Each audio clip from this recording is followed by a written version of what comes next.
حكايات مرعبة. من الجوع الناس بدأت تاكل الحيوانات، وبعدها بدأوا ياكلوا بعض. لا أنا مش هحكي لكم فيلم رعب، أنا هحكي لكم حاجات حقيقية وكمان حصلت في مصر. أهلا بيكم في كشف المستور مع نجوى ناجي، بالتحديد في القرن الخامس الهجري في زمن الخليفة الفاطمي المستنصر بالله. مرت على مصر فترة في كتب التاريخ اتعرفت بالشدة المستنصرية، كان فيها مصايب كتير، مجاعة وأمراض وفتنة حولت حياتهم لجحيم، وحولتهم هم نفسهم لكائنات غريبة، كائنات شبه أبطال أفلام الزومبي وأكل لحوم البشر ومصاصين الدماء. سنة 454 هجري حصل فتنة كبيرة بين الجنود بتوع المستنصر بالله وفشل في السيطرة عليهم. وأيامها مصر كانت بتعاني من نقص كبير في مية النيل اتسبب في قلة الأكل وجفاف الأراضي الزراعية وارتفاع الأسعار، وطبعا انتشرت الأمراض. ومع استمرار الفتنة اتحولت مصر لدولة منكوبة، وعمليات السرقة وصلت القصور الفاطمية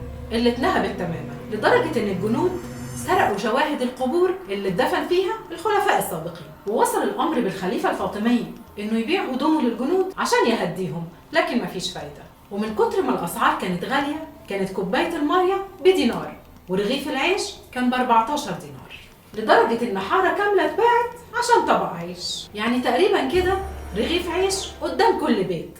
والحارة دي اتسمت بعد كده حارة طبق. ونتيجة اللي حصل ده انتشر الموت بين المصريين، وكان البيت الواحد لو مات فيه شخص ماتت بقية العيلة في نفس اليوم، لغاية ما بقوا مش عارفين يدفنوهم فين وبدأوا يحفروا المقابر الجماعية. لكن بعد كده تطورت الأوضاع بشكل مرعب. في البداية الناس أكلت الحيوانات الميتة بسبب الجوع، وبدأوا يذبحوا الحيوانات اللي ما بتتاكلش أصلا زي القطط والكلاب، وبقى سعر الكلب الواحد 5 دنانير. بعد كده بدأت مرحلة أفلام مصاصين الدماء، وبدأوا المصريين ياكلوا بعض. ووصل الموضوع إن الجار بقى يخطف ابن جاره وياكله، والأغرب إنه ما كانش بينكر ده، والناس ما كانتش بتستغرب. ده كمان في ناس عملوا بيوت سقفها قصير، وعملوا خطاف لو مر حد من جنب البيت بيشيلوه بالخطاف ده ويضربوه الخشب ويشرحوه وياكلوه. وفي يوم الوزير جه راكب على بغلة اتجمعوا عليها الناس واكلوها، فأمر الوزير بشنقهم عقابا على جريمتهم. لكن في اليوم اللي بعده